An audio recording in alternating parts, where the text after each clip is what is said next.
My fellow Americans,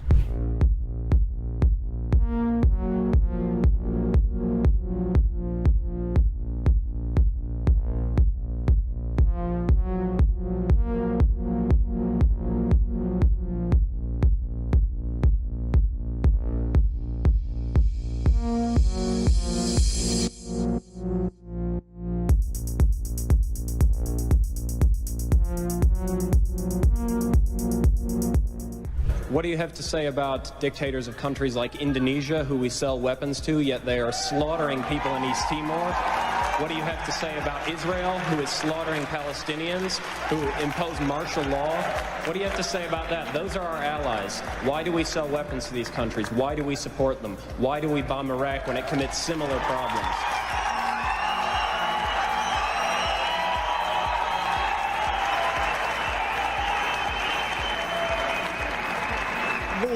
There are various examples of things that are not right in this world, and the United States is trying.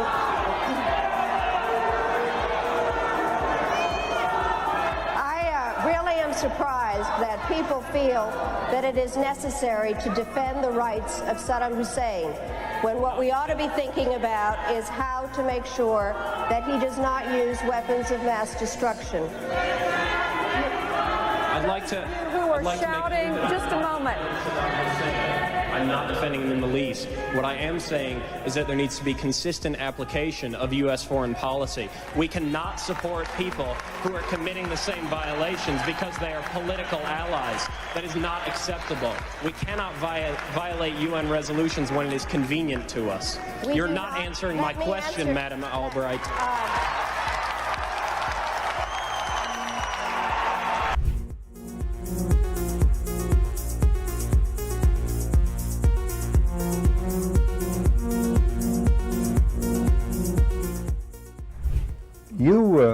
You briefed the press, did you not, when you were there? Well, I had several jobs. One of my jobs was that of analyst. I also was an interrogator and indeed briefed the press when we, the CIA, wanted to circulate disinformation on a particular issue. Disinformation is not necessarily a lie. It may be a half-truth. And we would pick out a journalist. I would go do the briefing and hope that he would put the information in print. What was your percentage of success? We were pretty successful in planting information of a rather rarefied nature. For instance, if we wanted to get across to the American public that the North Vietnamese were building up their force structure in South Vietnam, I would go to a journalist and advise him that in the past 6 months, X number of North Vietnamese forces had come down the Ho Chi Minh Trail system through southern Laos. Now, there is no way a journalist can check that information. That's data derived from radio intercepts, spy in the sky photography. So either he goes with the information or he doesn't, and ordinarily or usually the journalist would go with it because it looked like some kind of exclusive. Go after these gentlemen. I would be directed to cultivate them, to spend time with them at the Caravel Hotel or the Continental Hotel, to socialize with them, and slowly but surely to try to gain their confidence by dolloping out valid information which was true. And then I would drop into a conversation the data that we wanted to get across, which might not be true. One piece of data, for instance, that we managed to plant in the New Yorker magazine had to do with a supposed North Vietnamese effort in 1973 to develop airfields along the border of South Vietnam. The reason we wanted to plant this information was that we were trying to persuade the U.S. Congress that Saigon should continue to get a great deal of aid, and that the North Vietnamese were the chief violators of the ceasefire accord. That was printed in the New Yorker magazine under the byline of Robert Chaplin, as indeed was a great deal of such information which we tried to circulate. Frank, a two-part question. What were the objectives or what was the objective of the CIA? What about the moral implications of what you were doing in feeding this information? Did the objective override the moral implications, moral problems? Well, the objective of the agency in general is to generate intelligence and get it back to Washington, to get at the truth and make sure the policymakers understand it. When you plant disinformation, you are diverging from that objective, and I think probably in retrospect it was very counterproductive. I am, as an ex-CIA agent, opposed to the disinformation activities in which I was involved. I admit that I was involved, and I think it served no useful purpose. Propagandizing the American public or Congress is not the CIA's job. As to the morality of what the CIA was doing or that particular activity, the war was a very relative thing. It was a relativist environment, and morality seldom came into play when you were operating in the field. In my estimation, a CIA man should be amoral. That may sound pretty shocking to somebody, but what if my morality were that of a Nazi or agent, if you will? You wouldn't want me to be your intelligence officer. Keep the morals out of intelligence. Keep the truth in, and stay away from disinformation.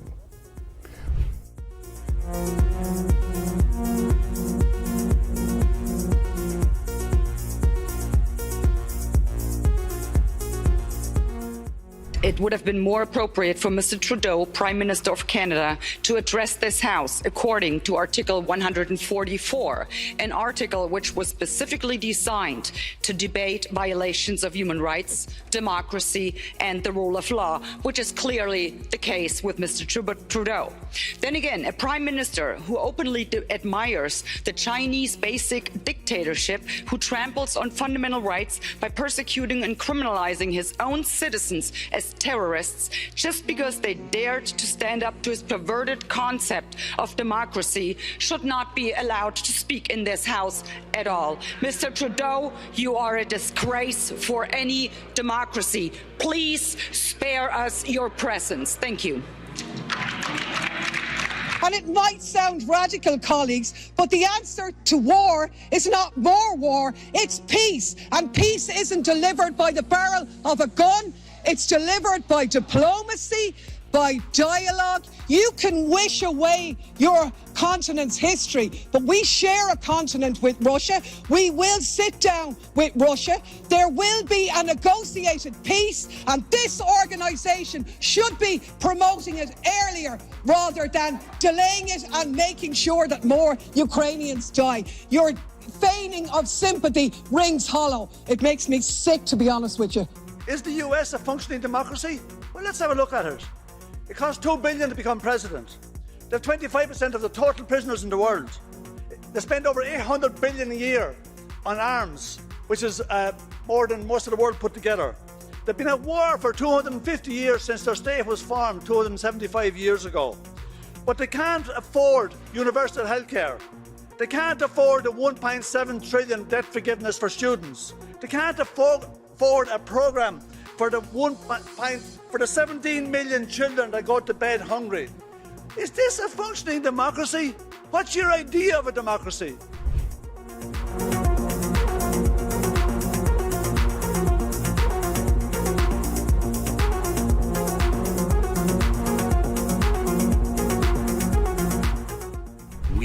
become involved when disinformation poses a threat to the security of our country.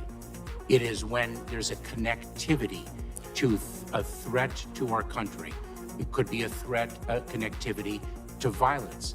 And what this working group does, is precisely what I would think you would want it to do, which is to take a look at the disinformation work that our department has done and ask the following questions. Do we have policies? Do we have guardrails? Do we have standards? But here's the problem. Enforce? We can't even agree. We can't even agree what disinformation is. You can't even agree that it was disinformation, that the Russians fed information to the Steele dossier. If you can't agree to that, how are we ever going to come to an agreement on what is disinformation so you can police it on social media? Senator, I have 2 points, if I may finish.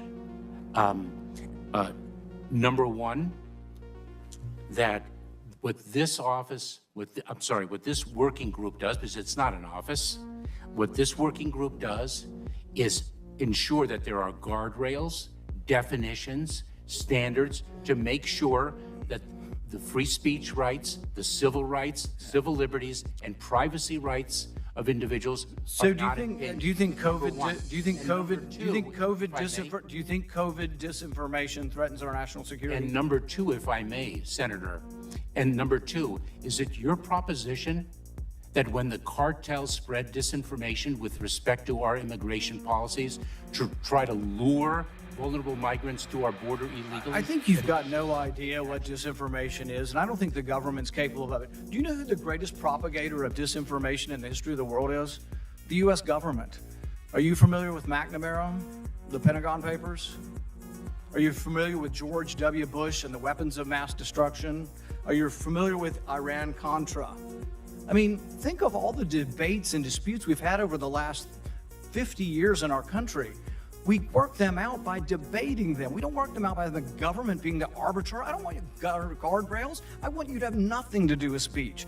You think we can't determine, speech by traffickers is disinformation? You think the American people are so stupid they need you to tell them what the truth is? You can't even admit what the truth is with the Steele dossier. I don't trust government to figure out what the truth is. Government is largely disseminating disinformation.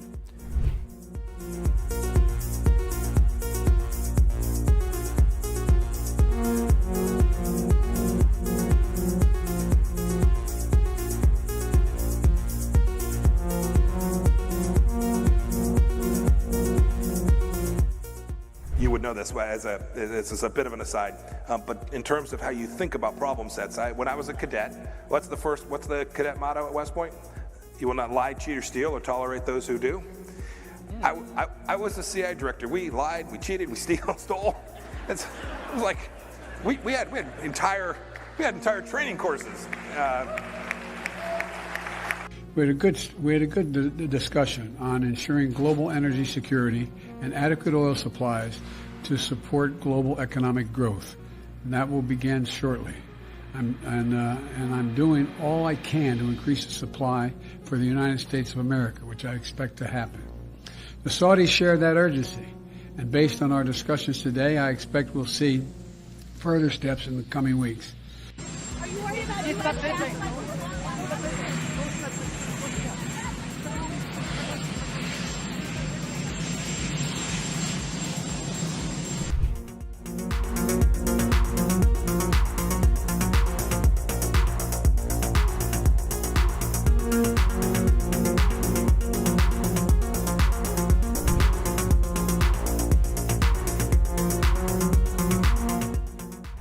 One of the hopeful things that I've discovered is that nearly every war that has started in the past 50 years has been a result of media lies.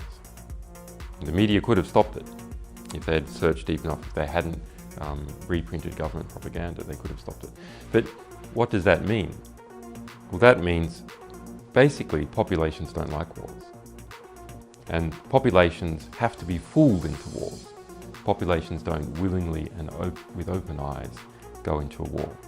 So if we have a good media environment, then we'll also have a peaceful environment. You killed a million people in Iraq. That is a separate... You killed a million people in Iraq. It's incredible that you have the brass neck to be sitting here now urging another Iraq war George, after if what I you've was already still in done. Parliament, I...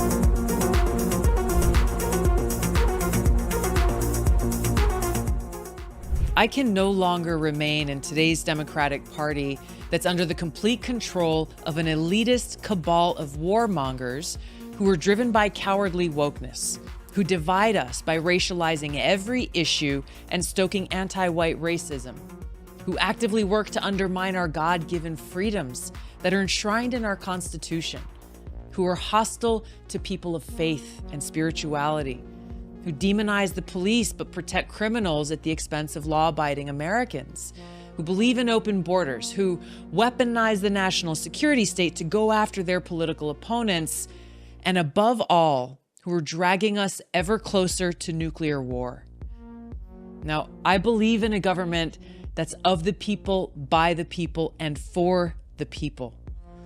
Unfortunately, today's Democratic Party does not. Instead, it stands for a government that is of, by, and for the powerful elite. Now, I'm calling on my fellow common sense, independent-minded Democrats to join me in leaving the Democratic Party. If you can no longer stomach the direction that the so-called woke Democratic Party ideologues are taking our country, then I invite you to join me.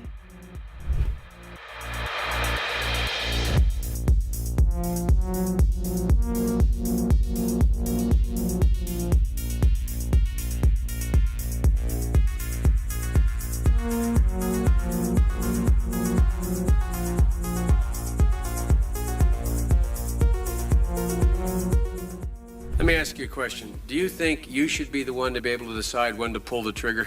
No, sir. Isn't that what this is about? If you adopt the position that any time you are denied, your particular, there's 4 groups out there, and inspectors, you're the group you headed, anytime you are denied, that ipso facto requires the United States and the Security Council to act on what they said they would do, which is to use whatever means necessary to take on Saddam Hussein so you can get into that particular facility. Is that not correct? Is that not your position?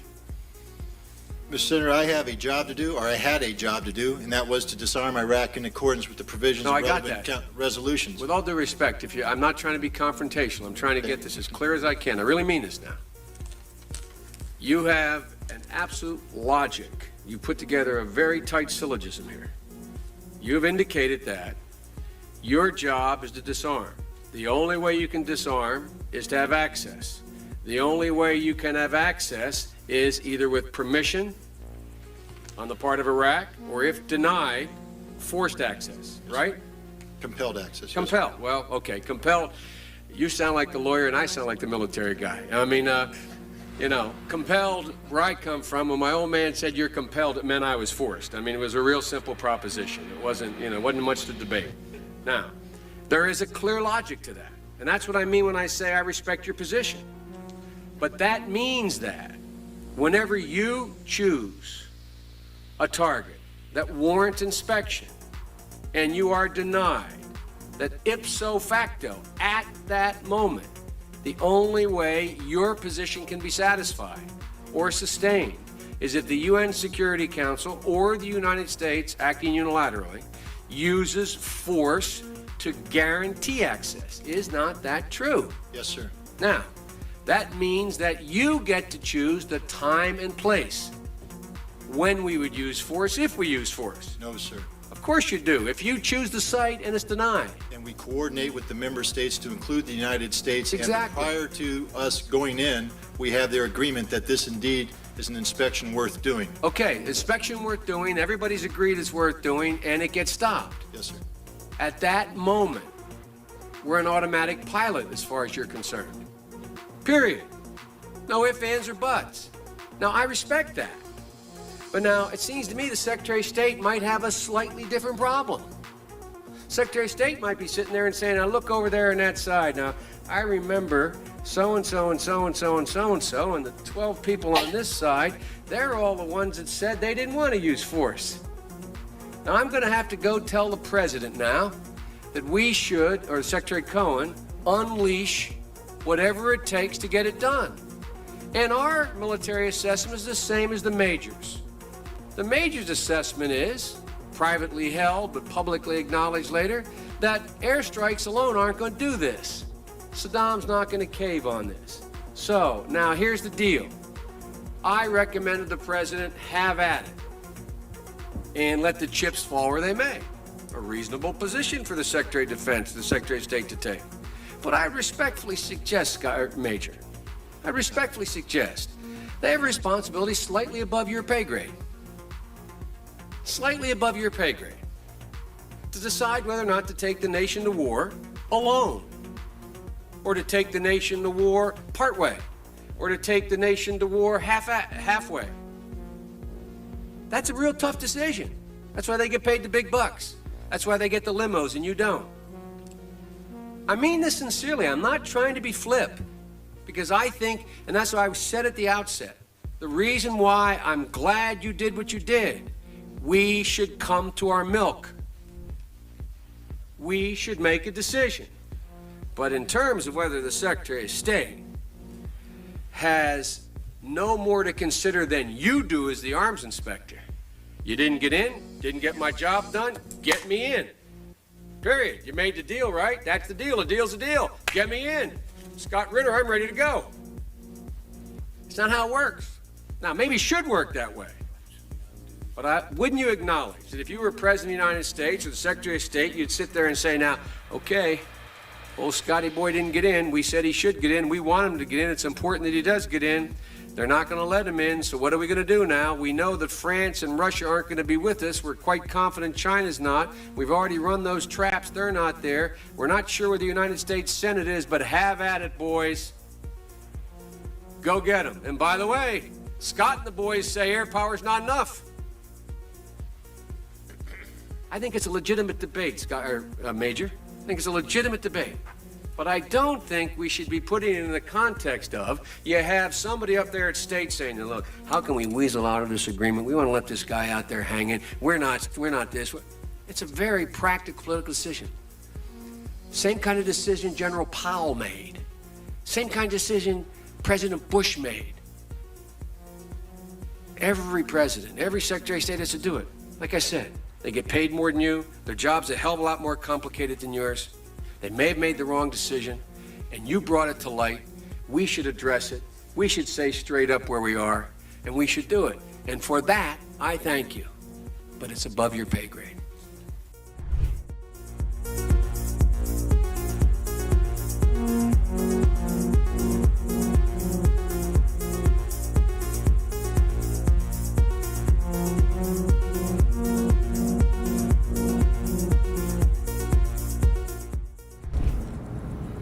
Well, one of the four principal functions of the CIA is to gather intelligence and ideally forward it to the president, the users of information, the policymakers, as they say. There are other functions, however, some of them more legitimate than others. One is to run secret wars, the covert action that's written and talked about so much, like what's happening in Nicaragua today from Honduras. Another thing is to disseminate propaganda to influence people's minds, and this is a major function of the CIA. And unfortunately, of course, it overlaps into the gathering of information. You have contact with a journalist, you will give him true stories, you'll get information from him, you'll also give him false stories. For example, in my war, the Angola war that I helped to manage, 1/3 of my staff was propaganda. Ironically, it's called covert action inside the CIA. Outside, that means the violent part. I had propagandists all over the world, principally in London, Kinshasa and Zambia. We would take stories which we would write and put them in the Zambia Time, and then pull them out and send them to a journalist on our payroll in Europe. But his cover story, you see, would be that he'd gotten them from his stringer in Lusaka, who had gotten them from the Zambia Time. We had the complicity of the government of Zambia, Kenneth Kaunda, if you will, to put these false stories into his newspapers. But after that point, the journalists, Reuters and AFP, the management was not witting of it. Now, our contact man in Europe was, and we pumped just dozens of stories about Cuban atrocities, Cuban rapists. In one case, we had the Cuban rapists caught and tried by the Ovimbundu maidens who had been their victims, and then we ran photographs that made almost every newspaper in the country of the Cubans being executed by the Ovimbundu women who supposedly had been their victims. These were fake photos? Oh, absolutely. We didn't know of one single atrocity committed by the Cubans. It was pure, raw, false propaganda to create an illusion of communists, eating babies for breakfast and that sort of totally false propaganda.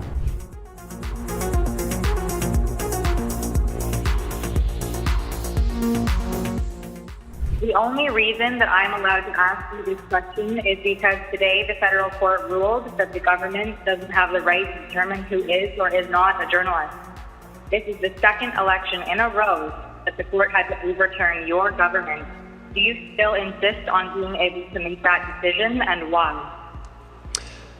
First of all, questions around accreditation were handled by the press gallery and the consortium of networks who have strong perspectives on quality journalism and the important information that is shared with Canadians. The reality is organizations like yours that continue to spread misinformation and disinformation on the science around vaccines, around how we're going to actually get through this pandemic and be there for each other and keep our kids safe, is part of why we're seeing such unfortunate anger and lack of understanding of basic science. And quite frankly, I won't call it a media organization, your group of individuals need to take accountability for some of the polarization that we're seeing in this country. And I think Canadians are cluing into the fact that there is a really important decision we take about the kind of country we want to see. And I salute all extraordinary, hardworking journalists that put science and facts at the heart of what they do and ask me tough questions every day, but make sure that they are educating and informing Canadians from a broad range of perspectives, which is the last thing that you guys do.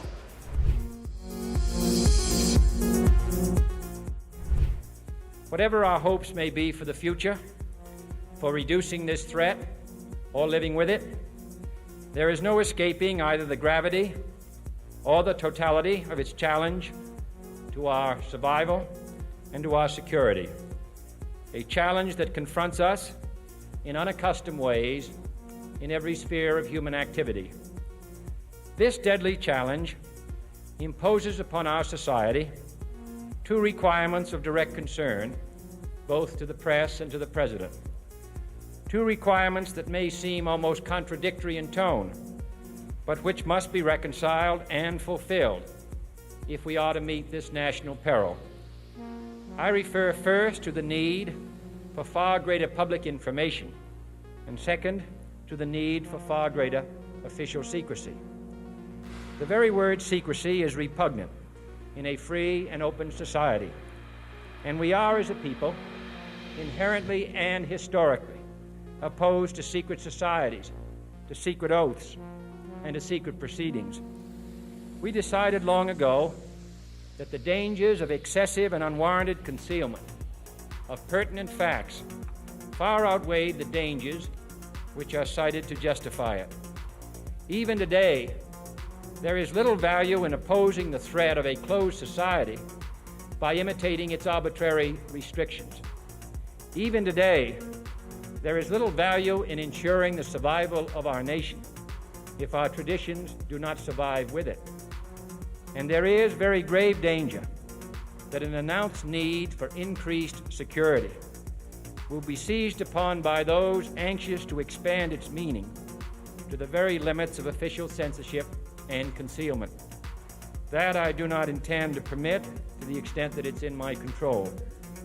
And no official of my administration, whether his rank is high or low, civilian or military, should interpret my words here tonight as an excuse to censor the news, to stifle dissent, to cover up our mistakes, or to withhold from the press and the public the facts they deserve to know.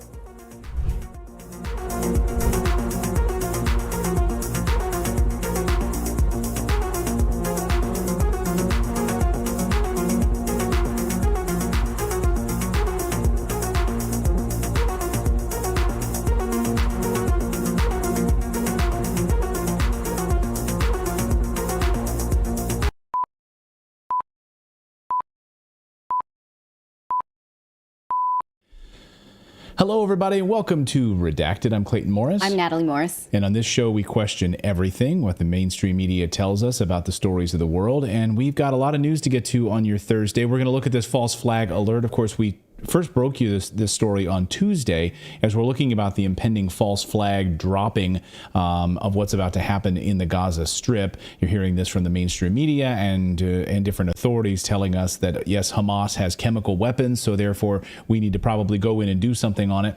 We're going to tell you about the latest on the Gaza Strip, specifically on this false flag alert. Plus, Senator Chuck Grassley has sent a letter to the FBI and the Justice Department asking why so many Biden investigations around the Biden family have been opened and subsequently either died on the vine or shut down. Why was there agencies saying that anyone looking into these things was digging into foreign interference? You know that saying, right? We're going to look at this letter and what it implies about the Biden family. I also just realized we look like sprockets today with the black on. Oh, we're matchy-matchy. We didn't plan that, but I always wear black anyway, mostly. We're also going to look at the U.S. military draft as we get ready for a war with Iran. And, of course, we're playing multiple battlefields right now. We're going to be in, Taiwan and Ukraine and Iran. But Gen Z, the leftists who voted for President Biden, are up in arms about the idea, the prospect that they might be drafted from the guy that they voted for. And there's a revolt. We'll tell you about all of that and more as Redacted starts right now.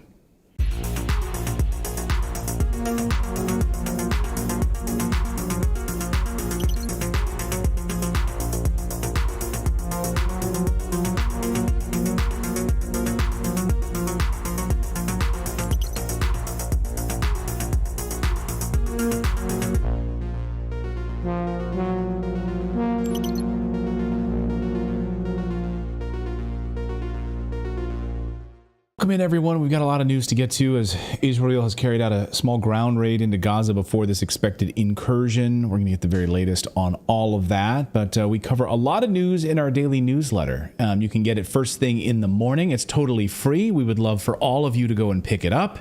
You just go to redacted.inc, you put in your email address, you click submit, then you will receive a welcome email. Then that welcome email will probably go to your spam folder. It might go to your junk mail, and then just find it. Then you have to click there to verify it. And what the newsletter is, it's a lot of fun. It's a great newsletter to get first thing in the morning over your cup of coffee. You can read it in about 5 or 10 minutes. And we cover like 5 or 6 of the biggest stories of the day, some things you might have missed. Here's what the typical newsletter looks like. There with a little happy nugget at the top that we try to make you smile a little bit. And then we give you some things of, in case you missed it, we show you some market news, what's going on with gold, silver, the markets. And then we dive into a couple of the big stories of the day. Again, you can read it in about a few minutes, but it's totally free. But it's a way for us to stay connected to you because God knows these platforms love to censor us. And one way for us to be able to connect with you outside of these platforms is our own newsletter. So just go to redacted.inc, put in your email address, and sign up today. Again, it's totally free. Redacted.inc. All right. Well, it seems the United States desperately wants war with Iran. So how will they get it? Well, there's two ways they'll likely get it. They need you to be able to tie Hamas terrorists, of course, to Iran. We need to be able to make that connection, right? That Iran is fully invested in Hamas, and therefore we see no daylight between the two of them. And also we need to scare Americans into thinking that Hamas is coming for you. We need to scare Europeans. Hamas is coming for you next. Here's the front page of the Wall Street Journal today, like right on cue. Full exclusive. Hamas fighters trained in Iran before the October 7th attacks. Now, we should have known because days after the October 7th attacks, we were told that U.S. officials said they thought that Iran was connected to this story, but they didn't have proof yet. So they were crafting the narrative right in front of us. So we knew we would expect them to at least say something rather official that the media would regurgitate for them. Go ahead. Yeah. And as you can see there, highlighted on the screen there, according to anonymous sources familiar with the matter and familiar with intelligence related to the assault is who says this, right? According to people familiar with intelligence related to the assault. Okay, who are these mysterious anonymous people, by the way? The people who said they would find this information in the first place. Right. We're going to find it. Can we walk into a closet and you say it to me? So it's not enough, though, for Hamas just to train in Iran and for the U.S. to go to war. That's a huge leap, right? No, they need Iran or Hamas attacking American ships and American assets to really rally the American people. Otherwise, you're not going to put yellow ribbons on your trees, right? And say, we're against Iran, we're against Hamas. Let's rally up like we did during Desert Storm, right? And we'll have like Lee Greenwood come out and sing American songs, and bald eagles will be flying around and all of that. We need that, right? We need something to attack us in order for us to be rallied against it. To understand how we pull this off, though, it's worth going back to the year 1898. Do you remember it? Well, not as such. In February of 1898, the USS Maine was destroyed. The United States battleship, the USS Maine, exploded in the then Spanish-controlled Havana harbor. The explosion, of course, hit the newspapers, was heavily publicized by newspaper mogul William Randolph Hearst, and it rallied America to war against Spain. And it led to the United States seizing Cuba, Guam, Puerto Rico, the Philippines, and of course the term "Remember the Maine" became the rallying cry for Americans that were outraged that Spain would blow up our ship. Remember the Maine. Turns out that many historians believe the Spanish had nothing at all to do with the explosion of the Maine. In fact, the munitions perhaps exploded on the ship. That's what historians believe actually did happen. The Spanish had nothing to do with it. But it doesn't matter, because that lie had already been successfully planted. William Randolph Hearst published it in the newspapers, and Americans remembered the Maine. Down with those Spanish. But this was not an isolated incident, of course, because the declassified CIA documents from the 1960s specifically outline how to carry out false flag tactics to create what the CIA described as, quote, "Remember the Maine incident." You can read it right here in the CIA's own documents. We need to create a, quote, "Remember the Maine incident" by the CIA. The plans by the CIA show how they would intentionally blow up a United States ship to start a war with a communist country. You can read the CIA's documents yourself. They are public. This is a blueprint for how to carry out a false flag attack. This week, Secretary of State Antony Blinken warned that Iran, it better not attack any of our ships that are currently patrolling the waters near Iran. You better not attack our ships. Because you know what? Any attack on American forces from Iran or its proxies would lead to our retaliation. So meanwhile, false flag alert number 2, are we about to see a chemical weapons attack? We've got a big update on this story we first brought you on Tuesday. Israel is apparently delaying their initial invasion of Gaza because the U.S. has asked them to. Again, the Wall Street Journal. Here's the cover story of the Wall Street Journal. Israel agrees to U.S. request to delay invasion of Gaza. And it specifically talks about how we want to get our air defense systems in place so we can place our air defenses in the region to protect U.S. troops, according to U.S. officials and people familiar with the Israeli planning of this. Okay. So we're being told they're delaying the ground invasion. At the same time, we're being told that they're doing targeted tank raids. So this is not the full thing yet, right? It's a preview. But we still can sort of play a game where we go in and pretend that we can precisely just remove the targets we want. Right. So those targeted strikes. Right. Like, which don't exist. no, not at all. It's like a precision like strikes. a game of operation. Well, you could I love just the go fact in. that Yeah. I love the fact that in this proxy war we can be like, can you guys hang on a second while we get ready? Like, Yeah. And everybody's like, yeah, no problem. Yeah, just like, take if your that, time. if that doesn't tell you like how proxy this is, like if we can get both sides to be like, hold off for a couple days until we get set up. We're still setting up. And they're like, okay, no problem. Yeah, take Just your sitting time. there looking at their watch, waiting. Take your time. It's amazing. Just need to get my meeting notes in order. So is this story true? You know, this Wall Street Journal piece that the U.S. wants to get its air defense system set up first so that before Israel invades? Is that true, or is that BS? You know, part of a false flag story.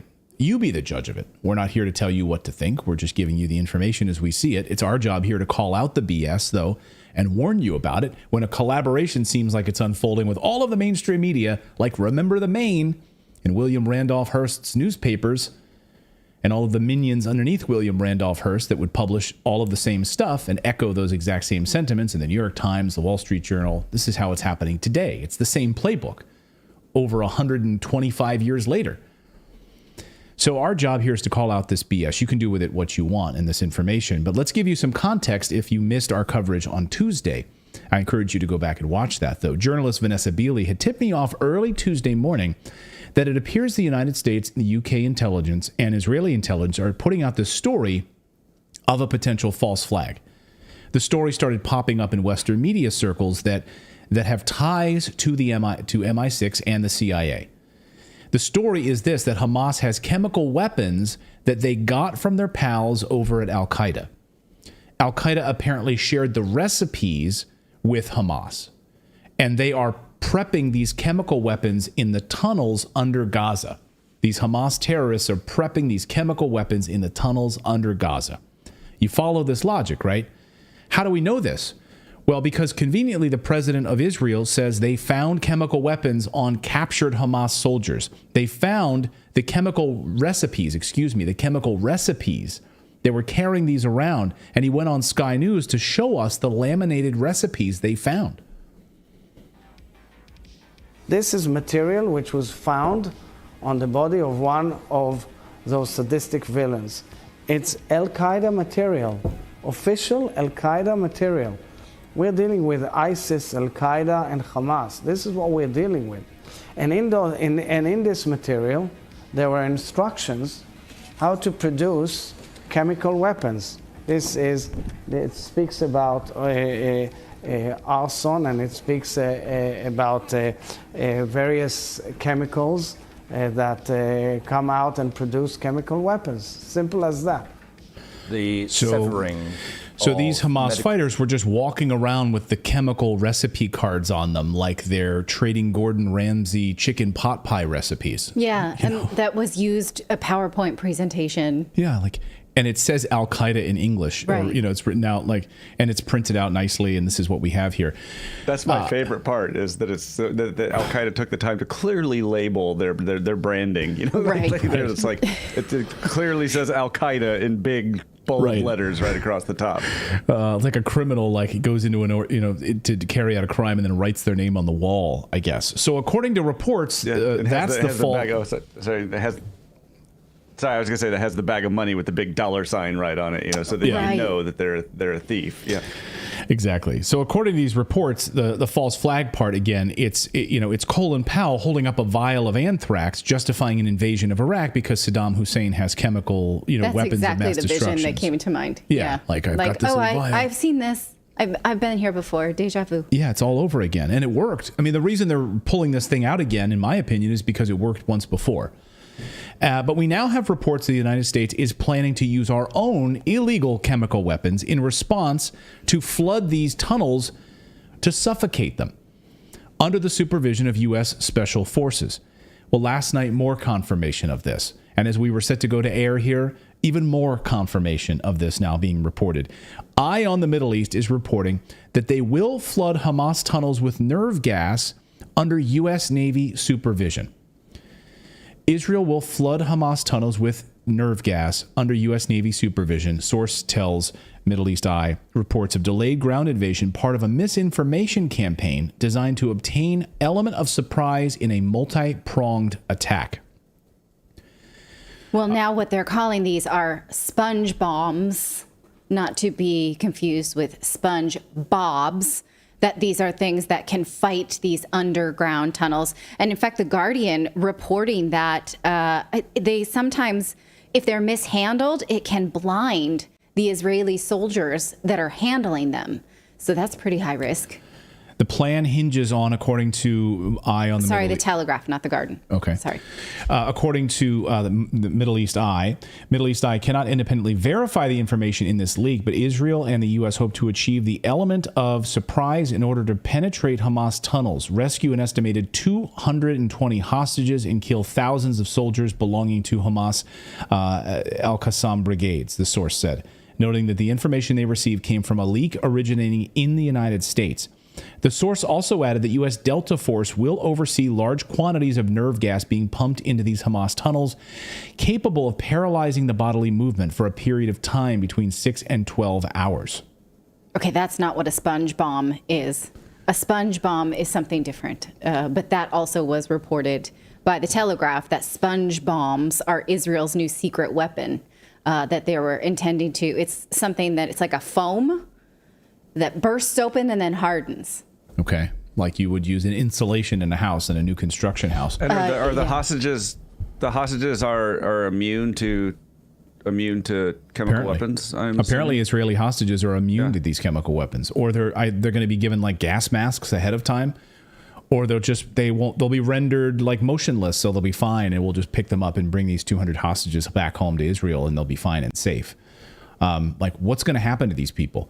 Like, it's going to be like some sort of precision strike that's going to just hinder, and it's only going to take out Hamas, but it'll save the Israeli hostages? Like, how is this going to happen? So civilians, again, the whole reason we're covering this story is because civilians are going to be killed. Israeli civilians, Palestinian civilians, under the guise of using nerve gas to root out people in these tunnels. So the reason we're doing this story is so that this doesn't happen. If we can draw attention to it and make people aware of this false flag operation, hopefully it stops. According to the report, U.S. Special Forces are already in Israel and will help coordinate this nerve agent attack on the tunnels. You might be saying that's a conspiracy theory. U.S. Special Forces are not in Israel. U.S. doesn't have special forces there. Of course they don't. That's a conspiracy theory. But we do. In fact, last week, the White House quickly deleted a tweet that they inadvertently posted. Actually, it was an Instagram post, and it showed President Biden shaking hands with and meeting with U.S. Special Forces in Israel.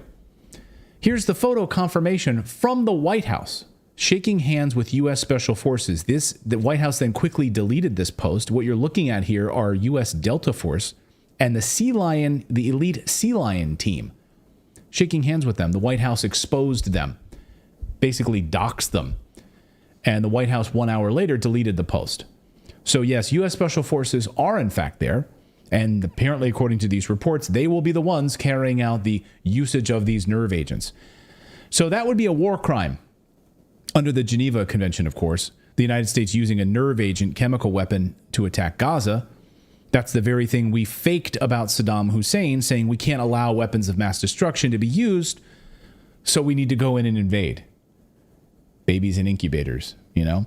So that's what's being pushed right now. And the mainstream media, of course, is pushing it too. You saw here's Fox News and Sky News, of course, covering it as well. Featuring, here's the son of one of Hamas's co-founders, Mossab Hassan Youssef, which I played this the other day. But here he openly calls for the gassing of people in these tunnels. And a ground incursion is about to happen. Would you recommend Israel do this? And what will they find when they go in? Okay, first of all, we need to evacuate civilians as much as we can. You know, this is an ugly war, and Israel did not start it. Hamas did. First of all, we need to encourage civilians to go into Egypt, possibly women and children, maybe men over 50 years old. These need to get out of the picture.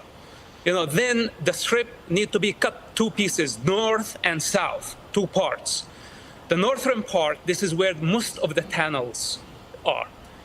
We need to have a solid siege, okay, for long enough to deplete the enemy and to starve them. After that, we may need to explore using gas. This is sounds horrible, but I don't see any other option. The tunnels are interconnected, and gas could be one of the solutions, but this has to be in the right time. So gas. The irony, using gas to root people out. I mean, it's just unbelievable.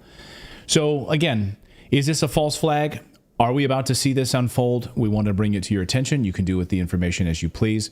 Again, this being reported from a couple of different sources now. So here we go. Let's keep an eye on this as Israel starts this initial incursion.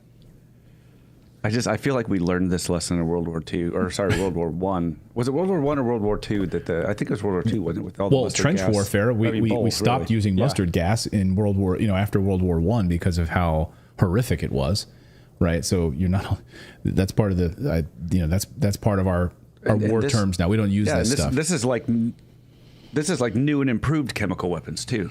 This is it's not like we stopped making new chemical weapons in World War I, and we're like, no, this is the standard. No, we've been improving on it. Yeah, I mean, this is absolutely barbaric to the nth degree. I mean, this is just absolute craziness. Yeah, it's awful. And again, the civilians is what I'm focused on here. And so these, the Israeli hostages, which appear to be, I don't know what's going to happen with them. The Israeli hostages that are there, what's going to happen to innocent families and Palestinians who live in this area and who aren't able to leave. And if we're just going to keep gas contained to a specific spot, which is a war crime to begin with, but we're going to keep it contained to a specific spot to root out the people in these tunnels, this is 2023. Yeah. And where have we had this stuff, right? Because we're always calling out countries for having stockpiles of dangerous weapons. So where have these been? I'm just curious. Were they stored in Ukraine at the bioweapons labs in Ukraine? Right. Where they Which come is, from? by the way, what Putin said. Yeah. Right? I mean, take that with a grain of salt, I guess, if you don't believe it. But why were these 46 bioweapons labs in Ukraine? And the Russian government has said that the United States was actually using and preparing chemical weapons at these labs. And we needed a full investigation from the United Nations, called for it. Mm-hmm. And for the, I don't know if it was the OPCW in the United Nations arm to go and investigate what was being produced in these weapons labs in Ukraine. Right. I'd love to know. Well, information is power. The U.S. Congress in the early 80s, the U.S. Congress was voting on whether or not we should continue to make chemical weapons. This is the early 80s. And they were a split Congress, and it was actually Vice President Bush Sr., was the deciding vote that decided that we'll continue to make chemical weapons, and we've been doing it ever since. So we've never really stopped. Former head of the CIA, George H.W. Bush, king of the deep state there, that's for sure. Well, let us know your thoughts on this in the comments below. We've got more news to get to. We're going to look at the Biden criminal probe here and why so many criminal pieces of information on the Biden family basically were shut down and not investigated properly. And the U.S. Senate wants to find out why. The U.S. military draft could be coming back, but the people that voted for President Biden, the Gen Z generation, are up in arms on TikTok. They do not want to be drafted. But these are the people that voted for President Biden. So it's a little bit of karma coming back around. And we're going to look at the electric vehicle scam. What's underlying, how do you get power for all these electric vehicles? Well, we have a new report about exactly how bad it actually is. All right, but first we want to tell you about this criminal probe around the Biden family because Republican Senator Chuck Grassley sent a letter to the FBI detailing more than 40 confidential sources that have provided what he calls criminal information on the Biden family dating back to when the president was the vice president. He says that the FBI has improperly shut down all of these referrals by calling them disinformation. He says he details this, and we're going to take a look. Here is Chuck Grassley. He's been barking up this tree for a long time. And now this letter comes with all manner of demands, plus all manner of detailing of these investigations and where they went. So what he's saying is that the government received many credible tips and then just told themselves, oh, that's Russian information, disinformation, and then moved it aside. It's like they got all these tips and they had two piles, and it was like an investigate pile and a misinformation pile. And they just said, oh, we don't want this. And they put it all over into the misinformation pile. The letter is addressed to Merrick Garland and the Attorney General and Christopher Wray, Director of the FBI. Here is the letter dated the 24th of October. He is saying that the Justice Department and the FBI had knowledge of at least, no, actually, this is not, he doesn't say this in this letter. In June, he told us this. So again, months have gone by and he hasn't had satisfactory answers, because back in June, he said the FBI had knowledge of at least 17 audio recordings with the president and his son Hunter discussing bribes with foreign nationals to the Ukrainian head of oil company Burisma.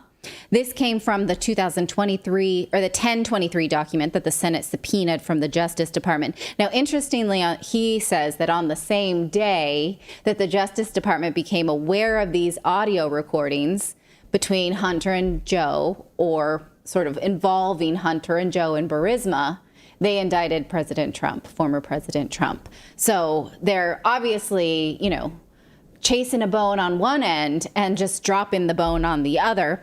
Now, the Justice Department has had this information for years, though, and Chuck Grassley has proof of that. In the letter today, he details several FBI investigations that were stopped and started around the Bidens, both Hunter and Joe, and Ukrainian company Burisma. And he says that these investigations sort of started, and that his office has been told that when the investigators were trying to do the right thing or just dig, that's their job, right, is just dig, see if there's a crime there, they were thwarted left and right. Look what he writes here. In addition, my office has been informed that the FBI agents and DOJ officials working the Pittsburgh assessment had to pause their work for weeks at a time because the assessment had to be reapproved every 30 days by multiple DOJ and FBI officials. Can you imagine? Is that normal? That's not how an investigation works. Like, if you read any, like, for instance, the Trump investigator, Andrew Weissman, or if you read any book by like Preet Bharara's book. Yeah, they talk about how your case weakens with the passing of time. With every passing day, your case weakens, right? And so why would it be protocol to continue to get permission to investigate a case? Why would you put a case in sort of this limbo in this way? That should not be standard protocol. Or you have to keep the bureaucracy. We know there's bureaucracy and red tape, but if there's an investigation, why to keep calling up every month and like getting a new re-upping of it? It's like renewing your driver's license every month. Like, that's an inefficiency. Why does that need to be done? Because of it. And so we should get to know, does that happen in Trump investigations? Do they have to get permission every 30 days to see if it fits the political climate? I'm curious, right? Okay, if that's standard protocol, does it happen to the other side? About disinformation, it says when agents again want to dig, there is this foreign influence task force that kind of poisoned the well by calling these things foreign investigations. Look, according to information provided to my office, the foreign influence task force attempted to shut down that report by falsely saying it was subject to foreign disinformation. Should be emphasized that the basis for trying to shut down the Biden family 1023 has been described to my office as highly suspect and is contradicted by other documents my office has been told exist within the Foreign Influence Task Force, FBI Seattle Field Office, Baltimore Field Office, and HQ. So they knew. What it looks like here is that several offices knew that this was not foreign disinformation, but they allowed this centralized task force to sort of poison the well, even though they had other information. So I mean, it does seem very much to me like the agents are trying to do the right thing here, trying to actually dig at their jobs, and they're just stopped and stopped and stopped because of the politics.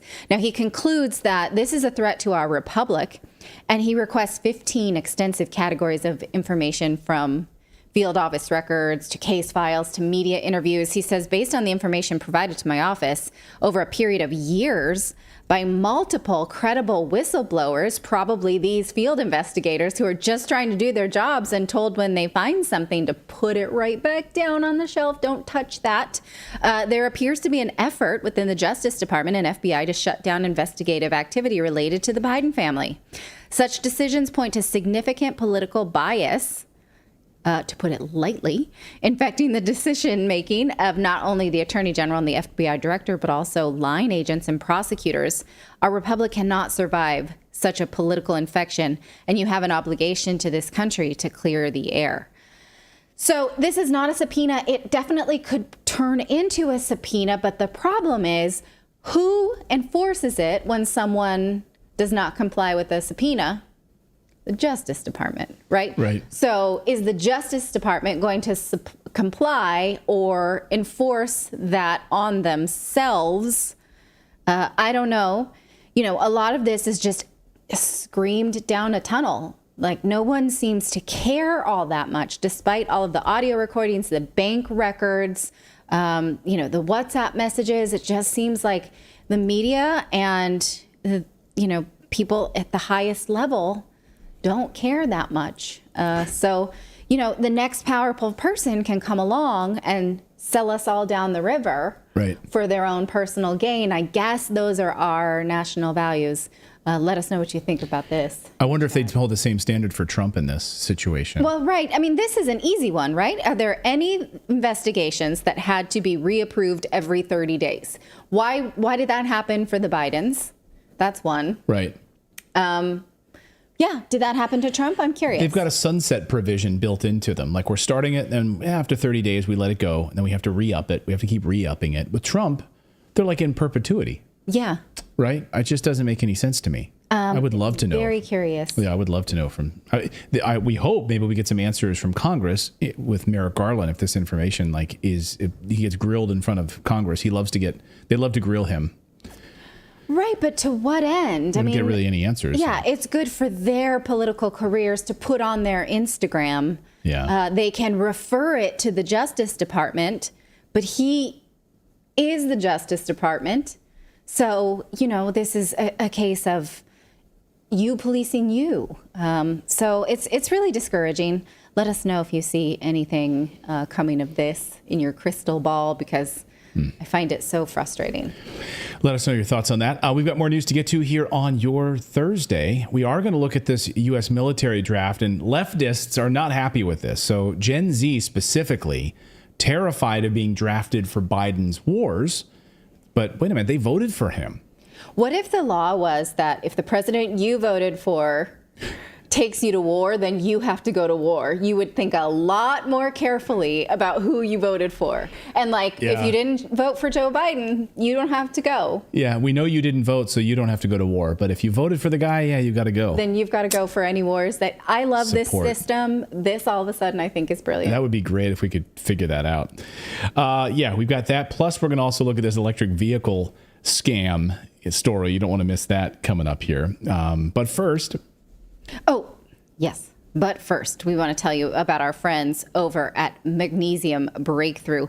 Because if you are like me and sometimes find your mind going and have a hard time falling asleep, you should check out Magnesium Breakthrough. Because sometimes, if you take something that is not natural, like a sleeping aid, you wake up feeling hungover or groggy the next day. Magnesium does not work that way. It just kind of lulls you to sleep like a little lullaby, and then in the morning you feel refreshed, you don't feel a hangover, you don't feel groggy.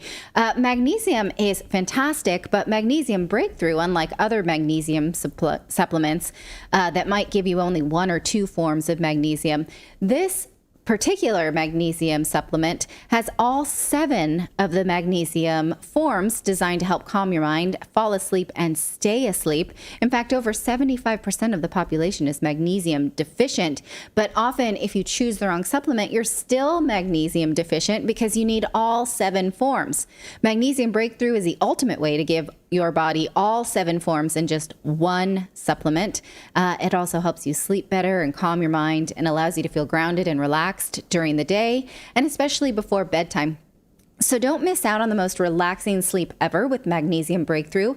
For an exclusive offer, our listeners can receive 10% off if they go to this site, magbreakthrough.com/redacted, and use the code redacted. One more time, that's magbreakthrough.com/redacted. Use the code redacted to save 10% off. Nurture your mind and body with this all-natural, full-spectrum magnesium supplement. Again, magbreakthrough.com/redacted. Promo code's redacted and save 10% at checkout. Well, leftists are terrified of being drafted into war. Oh, the irony, the very same young leftists that voted overwhelmingly for the warmongering, child-sniffing Joe Biden are now terrified that their man in the White House is going to draft them to go to war and fight on his behalf. They're telling Biden basically on social media, go F yourself. Are they having buyer's remorse? According to Zero Hedge, over the past few weeks, searches for military draft and military draft age have been skyrocketing on Google Trends. So I confirmed this today. I went on Google Trends and to see what is the search volume right now for young people who are pretty darn concerned that they are about to be drafted. So here's the military draft age as a search query. Look at this. People searching military draft age to find out, am I going to be drafted?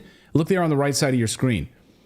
This huge spike in these in this search query. And then here's another one. The term military draft, just military draft people are searching for. Huge spike in search terms. And of course we can see by geography and age range as well where and who these people are. By the way, keep this up on your screen.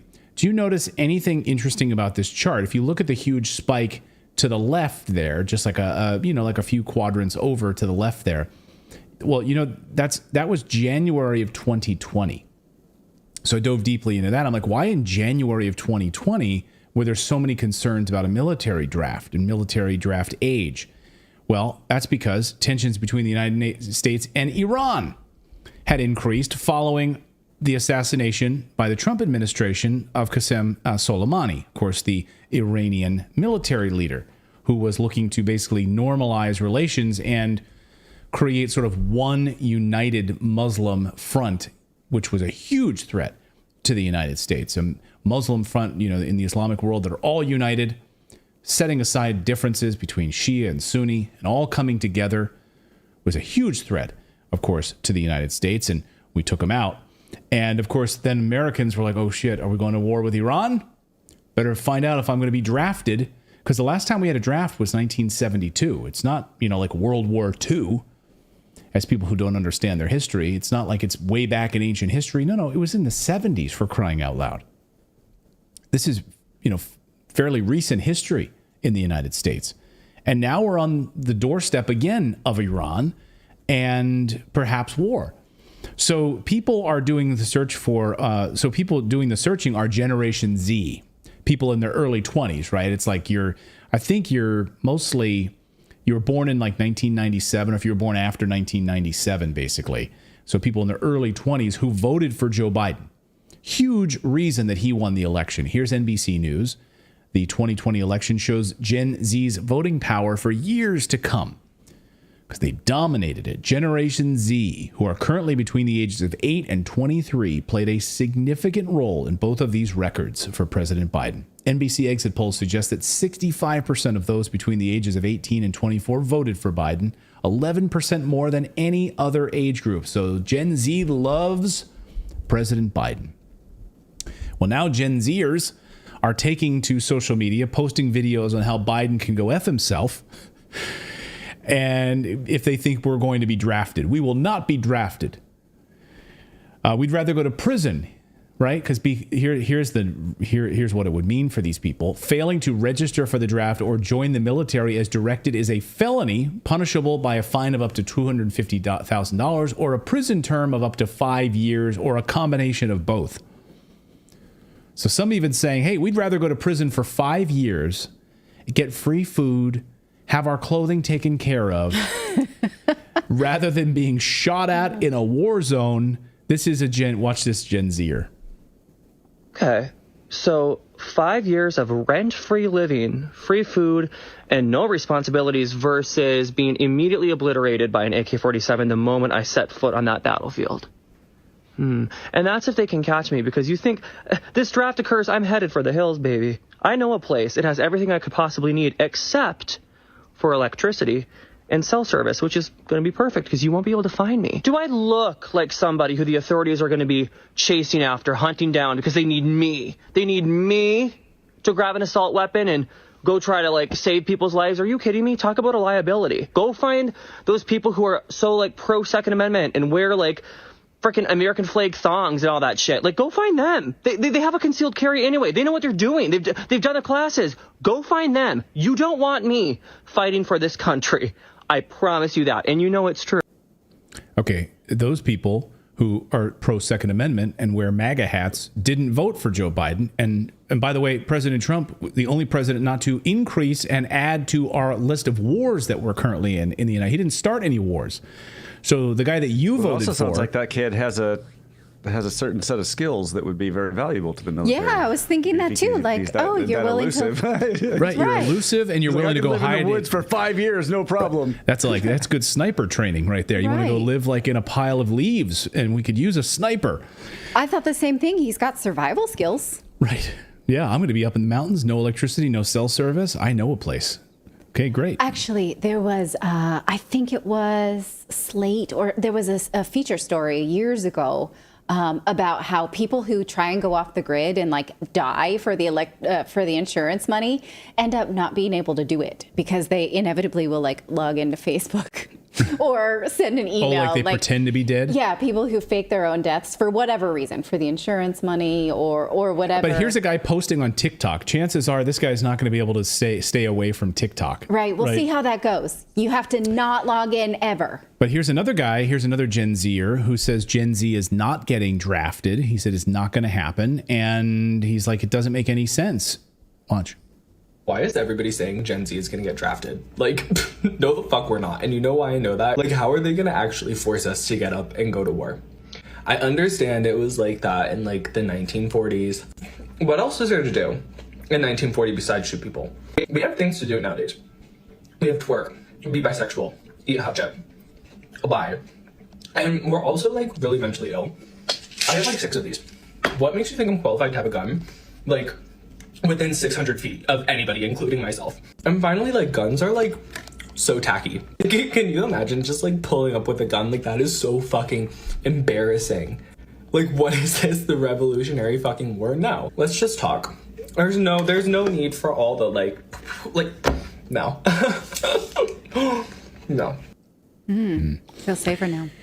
It just, it makes me think when I see people like this who are so flippant about this now, right? Mm-hmm. Where were you when you were voting for this guy and you didn't understand this guy's record and you didn't understand what this guy pushed for in the United States? So these are the people that you vote into office, and you pretend that they are something else. And then when push comes to shove, now you're saying there's no way I would do that. My president of the United States, the man that I selected to be put into office here, President Obama, President Biden, the most warmongering presidents we've had in years. Right, but no Republican ran against either of those people pointing out their war crimes.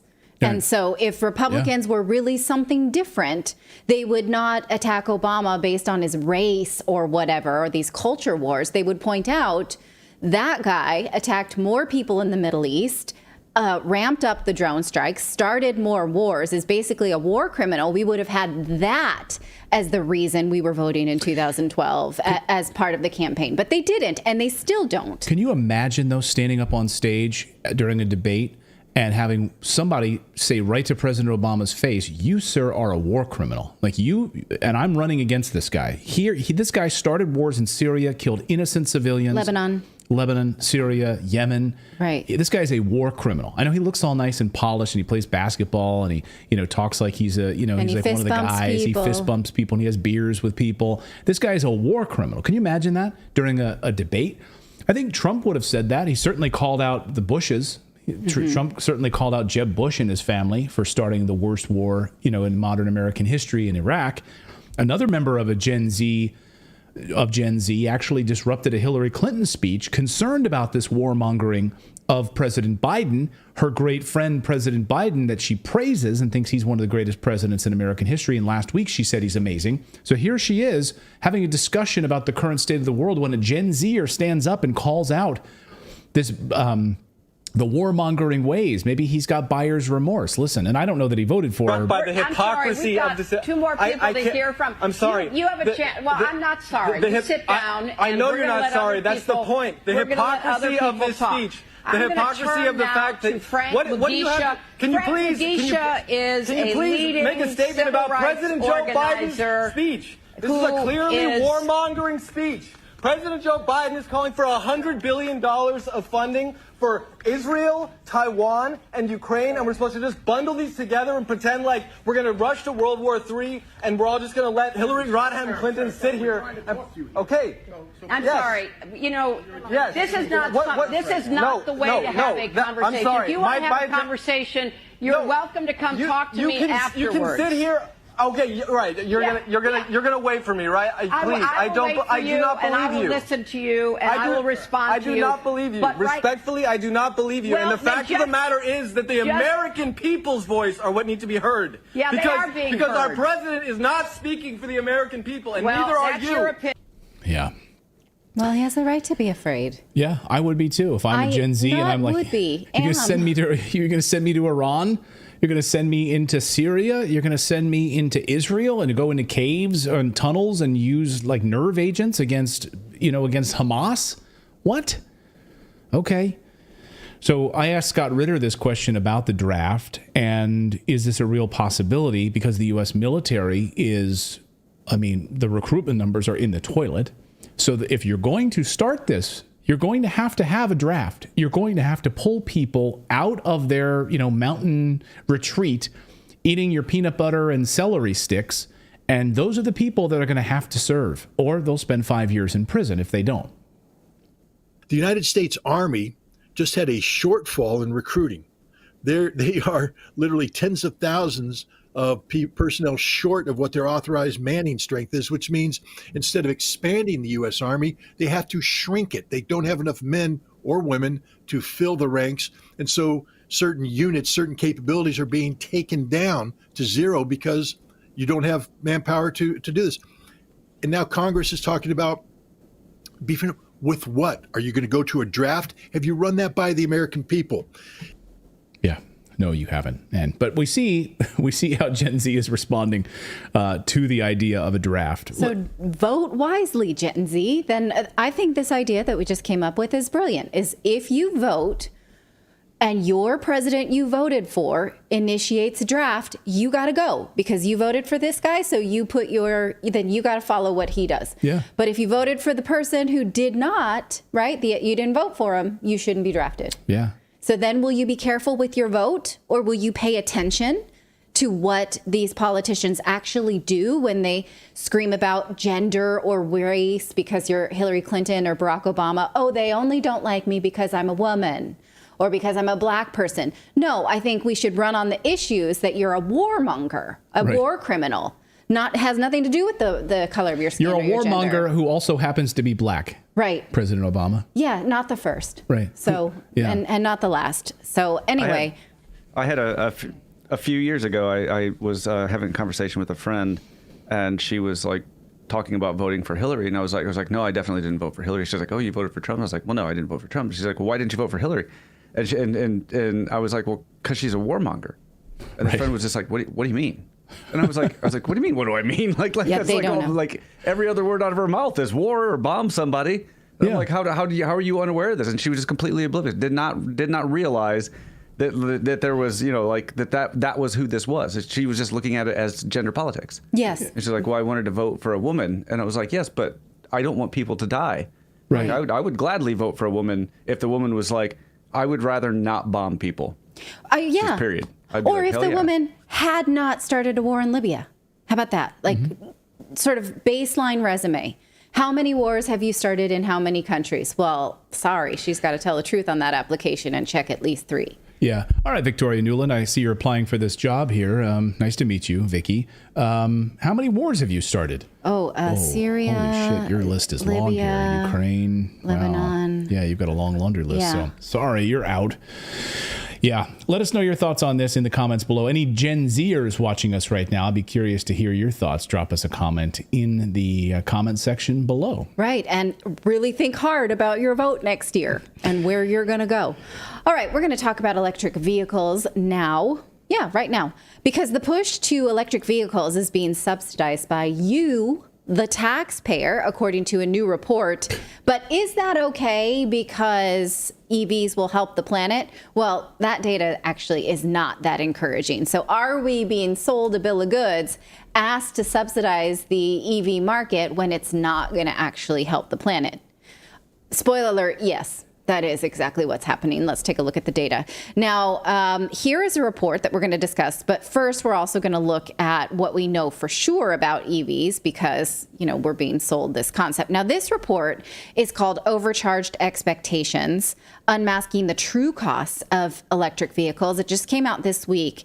Now, fair warning, this is a think tank report. And this particular think tank reportedly receives money from fossil fuel companies. Now, this is when you Google this or ask Google Bard who funds this Texas Public Policy Foundation, Google Bard says this: oh yes, they're funded by the Koch brothers, State Farm, Exxon Mobil, all kinds of, other like corporate funding. But so I was like, okay, I want to see that for myself because this is what Google's telling me. Where did you find this? So I looked through their 990 tax filings for proof that these are Republican aiming or big business donors. I didn't find any proof like that in their filings. So I went back to Google Bard and I said, okay, can you link me to where it says that they're funded by these people? And they said, well, it's in, they're in this ProPublica coverage of their taxes. ProPublica says it. And I was like, okay, these forms that you're linking me to do not list donors. This is me saying this, having an argument with Google Bard, with AR. You do this like twice a week. You get in a fight with Google Bard. Yes, I do. And I say, are you quite sure about that? And look what they say. Yes, you are correct. I apologize for my mistake. This TPPF is a 501c. They are not required to disclose donors, so we don't know that. It's just that ProPublica said so. So how do they know? I don't know. So when they sort of knock down these like, oh, this is Republican-funded research, there's not proof of that. Lying. Like, we really don't know. So I haven't seen it. If you find it for yourself, let me know. I'm getting really tired of winning arguments with artificial intelligence. But I have to do it because I prefer you do that than have an argument with me. Right. If you're feeling like I want to pick a fight with your husband, like I'm just like, you know what, go argue with Google Bard, get it out of your system. Yeah. And then come hang out with me and we'll watch Netflix or something. Okay, that sounds good. Now, is this think tank fossil fuel funded? Again, we just don't know. So let's just put a pin in that. So back to the report. What the authors did is something no one else wants to do, which is add up the costs of EVs, not just to the consumer, but to the economy for each vehicle by adding up the subsidies that the government has granted. So if you take a look at this chart, you'll see they added up the total costs to taxpayers, EV owners, utility companies, and buyers of gas. Well, in this report, they're pointing out who pays for these things, and they found that the true cost of an EV would be almost $50,000 more per car. So you might go out and buy an EV for $20,000 to $30,000, but the true cost of that is an extra $50,000 that you're not paying out of pocket, that we are collectively paying as a society. Now, the next chart shows them adding up the total cost to not only the EV owner, but also, let's see here. This is so small, I can't see it. For federal and state taxes, cost to taxpayers, cost to utility ratepayers, and cost to buyers of gas-powered vehicles who have to then subsidize this either in the gas that they buy or other sort of taxes. And they found that the true cost of fueling an electric vehicle is about $17.33 per gallon equivalency if we're talking about EVs. So the EV owner may be saving by not having a gas bill, but the rest of us are subsidizing that in other ways because we have to do things like build out charging stations, build out infrastructure, pay for the delivery of this energy, and then also we have subsidies that we're paying for in our taxes for this. Now, under the normal rules of capitalism, if you were to see this chart, the consumers would just reject it. EVs would die out because no one wants to limit their range of travel to, say, 200 miles. No one would want to pay this increased cost. We wouldn't want to pay for these EV charging stations out of pocket. It'd either be private investment, and then people would either make money or not based on whether people want it. It would be, I would say, bad. Like the free market would just root it out and say, no, we don't want this. So the government is perverting capitalism here by pushing EVs on it. And maybe that would be acceptable if we could prove that EVs really are the solution to the climate problem. But those numbers are not in either. We've spoken many times about how EVs can increase carbon emissions because they run on electricity from the power grid, which takes up a lot of water. And in some cases, when it's coal powered, takes up even more coal. Here is from Bjorn Lundberg's research on that. He said in China, they had so many coal-powered plants that electric cars worsened the local air with lethal consequences. It's estimated that in Shanghai, pollution from an additional 1 million EVs would kill nearly 3 times as many people annually as adding 1 million gas-powered cars. My God. So what do you want to do? And again, EVs would only help if each city drew that power out of nuclear power, which most of them don't. Nuclear plants are being shut down all over the world. And even if we did reduce gas emissions, how would that calculate? Again, according to Bjorn Lundberg, the additional impact would be minimal. The IAEA hopes that we can reach 130 million EVs by 2030. But he points out, even if we did, it would only cut a trifling 0.4% of global emissions by 2030. Electric cars, he says, will be a part of our future solution, but they are not a part of solving climate change. Now, what if, though, we could run EVs on solar and wind power, these renewables? Well, maybe that's a possibility, but if you're voting for that, then you're voting for deforestation, because here's from Michael Schellenberger's book, Apocalypse Never. He says, in the United States, if we were trying to generate all renewable with energy, all energy with renewables, like solar and wind, we would need 25 to 50% of all the land in the United States. By contrast, today's energy system requires just 0.5% of land in the United States. So think about that for a second. For us to live that life that we live now, which includes children going to school, which includes emergency vehicles, fire departments, your internet that you use, heating your house, staying alive with heat or air conditioning when it's really hot. For all of that to happen, we would need, on renewables, we need to clear out 50% of the entire U.S. land in order to build solar panels, which are not green at all, or wind, which also are not green. They kill whales. So do you want that? Do you want to switch to these renewables, knowing we'd have to contribute to so much deforestation? How do what is it? Do wind farms kill whales? That's a whole other. I can bring you that research. I mean, I know they kill birds. I was like, I forgot about the whales. No, the ones in the sea kill whales. Yeah, Michael Schellenberger has a lot of research on that. You know what? That's a good one. I've been meaning to bring that to the show because it's really fascinating. And most of these renewable energy companies don't want to admit it, but they do.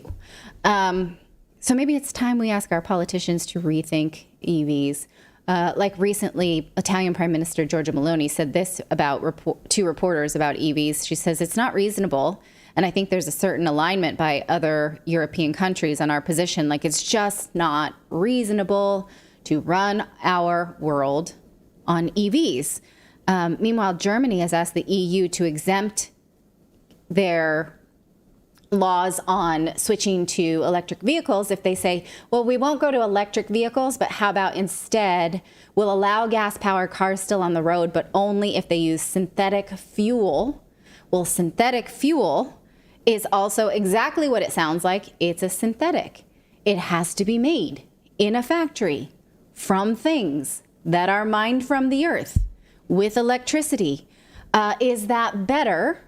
A study from Princeton says it doesn't think so, because in some places they found that it would probably, researchers found that switching to synthetic natural gas would have little impact on smog-related deaths, but cause a major increase to CO2 emissions. Because, yeah, it will, you have to make it, you have to ship it. It adds to the supply chain. So Germany may be asking for a synthetic gas exemption. That's not really better, right? Neither are EVs. So maybe we should tell our politicians, like, hey, let's take a beat on all of this. We don't want to subsidize these things until we see that this may be better for the earth. In the meantime, we don't want to fund, by taxpayer credits and money, we don't want to fund this if it's all BS, right? Yeah, especially when you find out that the Tesla power banks are having to be powered, of course, by on the electric grid. Yeah. So it's ridiculous. Right, which may be coal. Right. Which may be, right, it could be anything. Well, really. look at Germany, the hypocrisy. We had Ralph Schulhammer on the show the other day to talk about this, and we were talking about the hypocrisy of Europe and certainly Germany, which of course shut down their nuclear power plants. And now they're admitting over the past week that they're going to have to they've had to turn on coal-powered plants, and they may have to extend that timeline well into next year because they just have an energy shortfall, and manufacturing is now closing down because they wanted to move away from nuclear, which is the safest form of energy, in favor of the dirtiest, which is coal. Yes. Now, I mean, it's ridiculous that they have to fight, because solar and wind was not enough, basically. That was the admission. It is not enough unless you want to deforest entire continents. Unbelievable. Let us know your thoughts on this. Hey, we should mention that we do have a community. We'd love for all of you to sign up, become part of our Plus Club. It's just go to redacted.inc. Right there on the right side of your screen, click the VIP button there, and you can support independent journalism. We are not funded by billionaires. We are not funded by Elon Musk or Bezos or George Soros or anybody like that. We are supported by you. You can, if you're on Rumble right now, you can click the join button, the locals community. And again, for the price of a cup of coffee once a month, you can support our show if you want to. You don't have to. The show is totally free. But if you want to take that extra level and support us, that's very, very helpful. Helps us provide our team here, and keep the lights on and the servers that run the show and everything. It's not a cheap production to put together. So we really do appreciate it. Again, the show is free, but if you'd like to take that next step, you can go to redacted.inc. That's the place to do it. And you get access to exclusive content, live streams that other people don't get. We're going to do exclusive content and live streams just for you, the users, the viewers, excuse me, and also our Redacted conversations. You get access to those interviews before anyone else. So again, redacted.inc. Become a member. Join our Plus Club. Well, thank you so much for joining us. We'll be doing a live stream. Oh. Well, I would say we'll be doing a live stream tomorrow. Yeah, that's right. We're doing the Plus Club community live stream as we're for community members. So it's just gonna be a live stream tomorrow, and you're gonna hang out with us. We're setting up a whole bunch of new software, and the studio is getting rejiggered. So we're just gonna hang out with you guys. If you want to jump in and hang out with us while we figure things out, it'll be kind of informal. It's just gonna be like a hangout basically. So if you're in the Plus Club, you can join us there tomorrow. So please come over and join us. All right, that's going to do it for us for Redacted today. This is our last show of the week on Thursday, but we have content for you all weekend. We will be back live on Monday. That's 1 p.m. Pacific and 4 p.m. Eastern here every Monday through Thursday. So share with your friends, leave us comments. Thank you so much for joining. Bye, everybody.